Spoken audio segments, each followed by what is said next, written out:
Saudara-saudari yang dikasihi Tuhan Yesus Kristus, selamat bertemu kembali dalam program Arus Hayat Voice. Tema kali ini adalah hukum Taurat yang lama dan yang baru. Pembacaan Alkitab diambil dari Injil Matius pasal yang kelima ayat yang ke-17.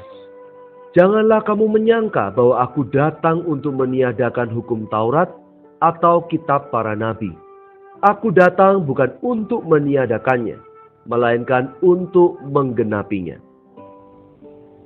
Matius pasal 5 sampai pasal 7 membicarakan konstitusi atau undang-undang dasar umat kerajaan Allah. Dalam perikop Matius pasal 5 ayat 17 sampai 48, kita melihat bagian mengenai hukum umat kerajaan. Dalam potongan ayat ini, Tuhan Yesus membandingkan antara hukum Taurat dari zaman yang lama dengan hukum kerajaan dari zaman yang baru. Tuhan berulang-ulang menyampaikan apa yang telah kamu dengar. Ini mengacu kepada hukum Taurat dari zaman yang lama.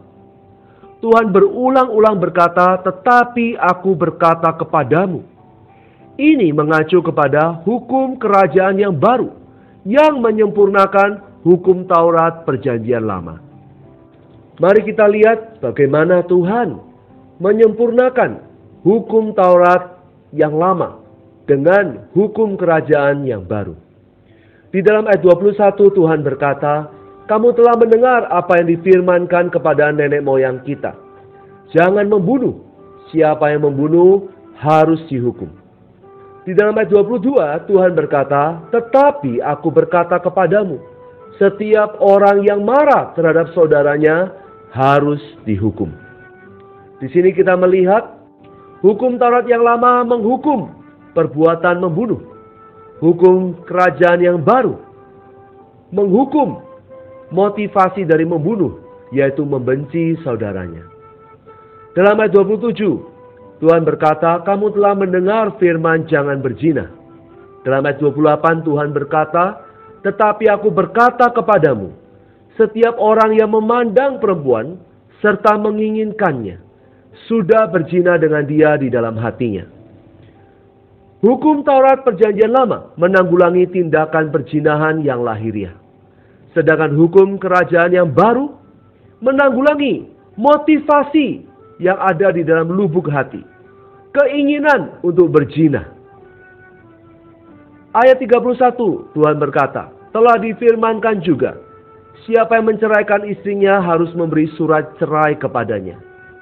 Dalam ayat 32 Tuhan berkata, tetapi aku berkata kepadamu, setiap orang yang menceraikan istrinya kecuali karena zina, ia menjadikan istrinya berzina. Dan siapa yang kawin dengan perempuan yang diceraikan, ia berzina. Ikatan perkawinan hanya dapat diputuskan oleh kematian atau berzinahan. Karena itu, bercerai dengan suatu alasan lain berarti melakukan perzinahan. Kemudian dalam ayat 38, Tuhan Yesus berkata, kamu telah mendengar apa yang difirmankan. Mata ganti mata, gigi ganti gigi. Inilah hukum Taurat dalam zaman perjanjian lama.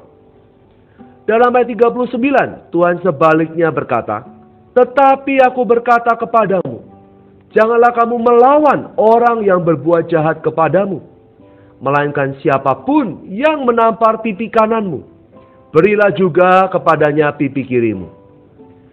Melawan mata ganti mata dan gigi ganti gigi berarti kita melampiaskan amarah kita.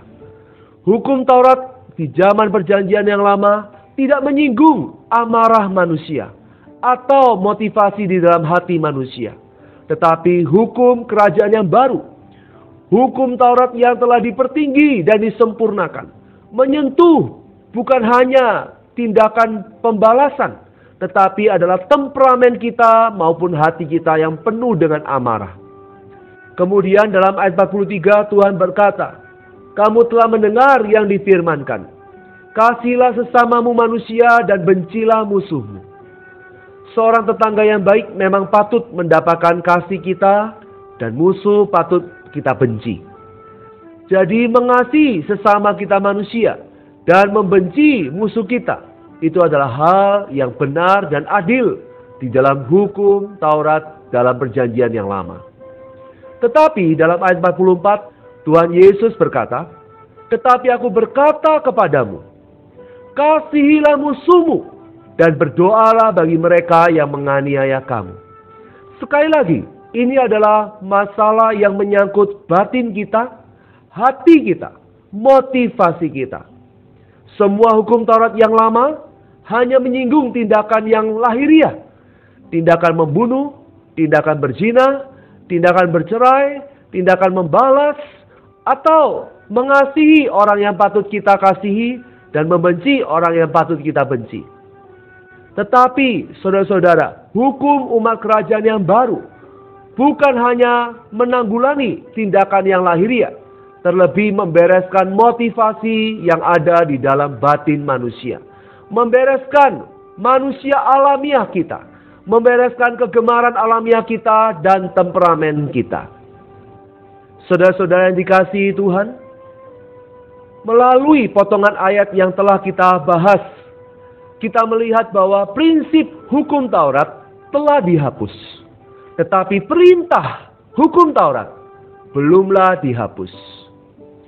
Karena prinsip hukum Taurat telah dihapus, maka kita tidak seharusnya mengira bahwa perintah hukum Taurat telah dihapus dan kita tidak perlu menghormati orang tua atau tidak perlu lagi menahan diri kita supaya tidak mencuri. Tidak, malahan perintah hukum Taurat telah ditingkatkan, bukannya dihapus. Kita tetap harus memperhatikan perintah-perintah hukum Taurat yang telah dipertinggi, yang telah ditingkatkan, dan yang telah disempurnakan menjadi hukum umat kerajaan yang baru. Ini adalah konstitusi kerajaan surga yang diberikan oleh Tuhan Yesus. Kita adalah umat kerajaannya.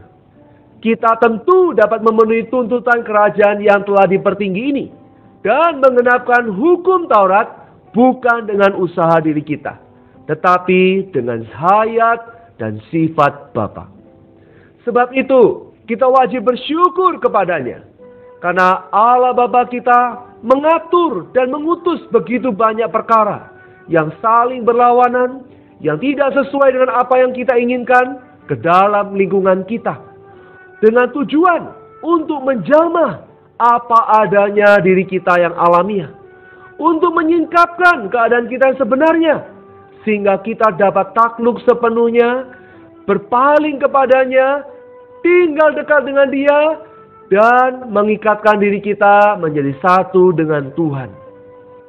Maka kita akan menjadi umat kerajaan yang murni, dengan hayat umat kerajaan untuk kehidupan kerajaan yang wajar di muka bumi ini.